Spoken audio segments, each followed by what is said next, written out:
Aloha, my name is Amanda Mache, and welcome to CultureCast. Hopefully we have some Lilo and Stitch fans out here, because in this episode, we'll be discussing the song He Mele no Lilo by Mark Keali'i Ho'omalu, or as many people know it by, the opening song from the children's movie Lilo and Stitch. We have 5 guests here today that are specialists on the song. To begin, let's welcome Rachel. Hi Amanda, it's great to be here. We're glad to have you. Let's start off with Mark Keali'i Ho'omalu. Can you tell us who he is? Mark Keali'i Ho'omalu started hula at the age of 15, and then in 1979 he joined Halau. Ooh, what's that? A Halau is a school where ancient hula is taught. Very interesting. So what happened to this Halau? Well, it became the foundation of his hula education as an olapa and a chanter. Mark competed in many local hula competitions, gaining his experience in hula. He then moved to San Francisco to teach hula, and then in 1988 he took over a prestigious halau called Mele Hula. After successfully competing in ancient hula competitions such as the Merry Monarch, Mark disbanded the halau in 2002. And then a year later, he opened the Academy of Hawaiian Arts. Wow, sounds like he was pretty serious about hula dancing and music. How was he inspired to write the song He Mele no Lilo? Believe it or not, the song is not an original piece. Mark's style is described as innovative and controversial because he recreates ancient chants, which is actually where the song He Mele no Lilo originated from. It was composed in 1881. So what chant is the song based off of? Mele Ainoa no Kalakoa. Okay, so Mark based the song off of an ancient Hawaiian chant. What is this chant about? The chant is written about the ancient king and queen of Hawaii. The last monarchs of the Hawaiian kingdom were Queen Liliuokalani and King David Kalakaua, who were brother and sister. The king ruled from 1874 to 1891, and he worked very hard to restore the Hawaiian native culture and traditions so that they would not become extinct from the influence of the influx of immigrants. So what were his other goals as king?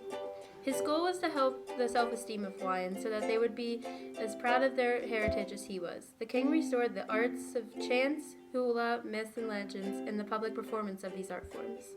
So it sounds like he was really into the arts and performance. Did he participate in performance himself? Well, there was a very popular traditional hula competition called the Merry Monarch that was named for him because he revived the Hawaiian culture. Good for him. You mentioned the queen earlier. What about her? Her name was Liliuokalani. She descended to the throne at the death of David Kalakaua in 1891. Her reign lasted through 1893 when she was forced to abdicate the monarchy.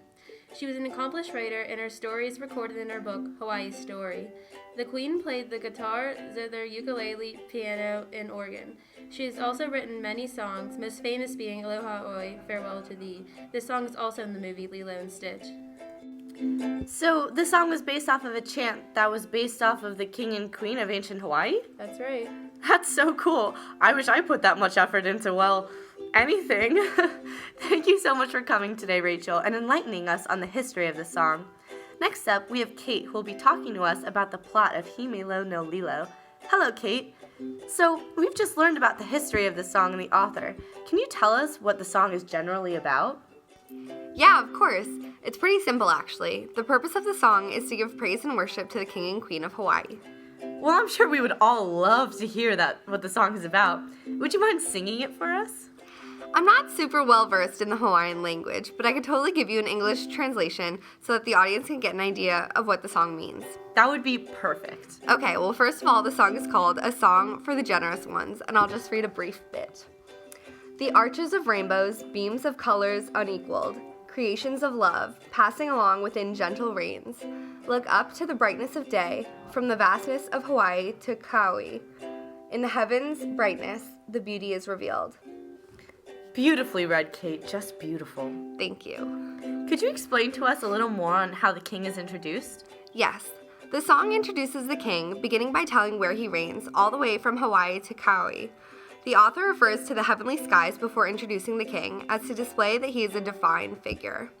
After the king is introduced as Kalakaua, the words illuminating and glowing are used to show the light that is associated with the king.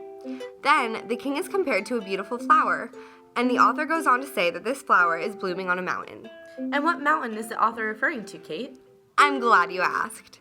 The mountain that is mentioned is Mauna Kea, which is also called Mauna Awakea in the Hawaiian culture.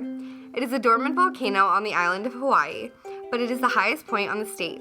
Standing at 4,205 meters above sea level, it is clear why the author would compare the king to this flower on this mountain. As the mountain is the highest point, the king is the highest figure in power.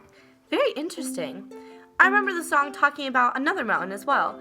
Does this have something to do with the queen? It does. The queen is introduced by describing her to the listener by talking of her colorfulness, her gentle ways, and her love. The queen is then called the sacred woman, who is on top of Uakiuhana, the summit of the active volcano Kilauea. This volcano is the most active of the 5 volcanoes that make up the island of Hawaii. That's great. Aren't mountains just the coolest? That makes me think, though, about how the king and the queen clearly play an extremely important role in the song. Yes, they do. And their importance is emphasized through repetition. This section that introduces and talks about the chiefness and divine qualities of a queen is repeated, said once in the beginning and once at the end of the song. The section that speaks of the beauty and power of the king is also repeated in the song. The reoccurrence of these two sections are meant to display the importance and power that the king and queen have. The fact that these two parts are repeated is meant to show the reader or the listener just how meaningful the king and queen are to the Hawaiian people. I see. Are there any other parts of the song that are repeated? Yes. The final section of the song that occurs twice is the part that has to do with the king blooming on top of the mountain, or in this case, the volcano Mauna Kea, and the queen being on top of the volcano Kauai. By mentioning this twice, it shows that the king and queen are far above all other people. They are the 2 highest points in accordance with the caste levels of the Hawaiian people. The author wanted to emphasize this point, so it was repeated in this song. Wow, that's awesome. Well, thanks for talking with us today, Kate. Next up, we have Eric, who is going to talk to us about imagery and motifs of the song. Hello, Eric. Hello, or aloha in this context, rather. Welcome. So, what kind of images does the song use? After reviewing the song a couple of times, it's quite clear that the late 18th century Hawaiians who originally created the original chant that the song was derived from loved to use fantastic and very specific images to describe and praise the monarchs that this specific mele or song is about. Could you elaborate on these images for us? Sure thing. One of the most notable ways that the Hawaiians use images in this chant is when describing the king, they not only use arbitrary words like flower, or cliff, or the sky, they also incorporate specific places to accompany these images. And what do these images say to the reader? These images really appeal to the mind's perception of sights and brings it closer to the Hawaiian culture by including locations that should be known to the natives of Hawaii so they can appreciate the images being presented in the song because they should know the vastness of Hawaii to Kauai or the sacred cliff of Kauai. And how else do they use symbols in the song? They use many metonymies to describe the king. They describe him as the tallest of rainbows and the flower that never fades in the sun. Does this song use any motifs? Yes, the song repeats the line that the king Kalakaua, like Kate said, is the flower of Hawaii. This could be a nod to the fact that during his life, as Rachel said, the king had a passion for music, dancing, chants, all the like, really expressing the beauty of Hawaii. I never would have thought of that. Thanks for sharing your expertise, Eric. Now we have another guest who will be analyzing the song for us. Hi, Erin. How are you today? I'm good, thanks. How are you doing? Great. I know you've analyzed He Mele no Lilo quite a bit. Can you tell me some details about that? Of course. Well, the point of view is from the residents of Hawaii, the praising followers of the former king and queen. Why is that the case? Even though it wasn't necessarily written by the people of Hawaii, they still take on the viewpoint of the composer. Most Hawaiians, or anyone singing this song, would most likely agree to what the underlying meaning of the song is. The text takes on the form of a song in order to allow the community to join together and pay tribute to their leaders of the kingdom. It shows how the Hawaiian people valued their leaders and treated them almost like they were gods. Oh, wow. Can you explain the tone and the theme for our listeners? There is a positive and idolizing tone. The theme is quite obvious to be a community praising of the king and queen. A metaphor is used referring to the king as a beautiful flower, that never fades in the sun. This relates the theme to the king. Can you explain what some of the terms mean that don't have an exact English translation? Well, the text is originally written in the native Hawaiian language. The text mentions the plumage of the mamo. A mamo is a type of extinct Hawaiian bird. The king is referred to as the king of bird catchers, so he should be adorned with the mamo's bird feathers. The text also mentions the divine Wohi ruler. Wohi has a denotative meaning of superior chief or semi-divine. The text refers to Queen Lili Uakalani as this. This also relates the theme to the queen. Wow, you really know your stuff. Thank you for your help. Is there anything else you'd like to share with us before we move on to our next speaker? Sure. I would just like to say that I found this piece very interesting, as I have never analyzed anything from the Hawaiian culture. As a class, we haven't covered anything Hawaiian or analyzed a song and its meaning. It was a great way to change things up from plays and short stories. The Hawaiian culture sure does seem to be like no other. I'm so happy that we learned so much today. Thanks for coming out, Erin. No problem. To end our podcast today, we'll be meeting with one last guest who will be talking to us about chanting and the importance of chanting in Hawaii. Let's welcome Tyler. Hi, Tyler. Hey. So I'm sure the crowd is wondering, how did chanting originate? Well, it was initially used as a method to remember things by chanting it over and over. It aided Hawaiians remembering the history of the land and aristocracy.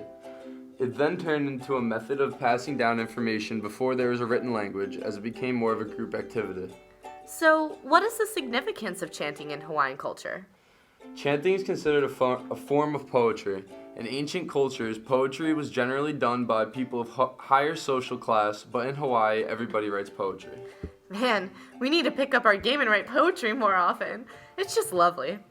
Anyway, what is the purpose of the chants? Chants actually have 4 general categories or topics: genealogies or lineage of royalty, tales of powerful chiefs, stories of the beauty of various lands, and expressions of love to woo a potential lover. This one is obviously about powerful chiefs. It is for the king Kalakaua, as mentioned earlier throughout the show. Why are the chants a part of the culture now? American missionaries saw Oli as a form of demonic practice and tried to shun it. As the Hawaiian language died out, the chants never did and still continue. That is why they are held pretty sacred now. Oh, that's so sad. Are there any specific techniques for the chants or themes for this chant? The underlying themes and meanings of the chants were known as kaona. The kaona of this piece would be the praise for their king. Very cool. Well, I think that takes up our time for today. Thank you so much for being here with us today, Tyler. We've learned a ton about the Hawaiian culture and the song He Mele no Lilo by Mark Keali'i Ho'omalu. I hope everyone found it as interesting as I did. I think I'm gonna go watch Lilo and Stitch now with my culture glasses on. Alright, well, we'll see you next time. Thanks for listening.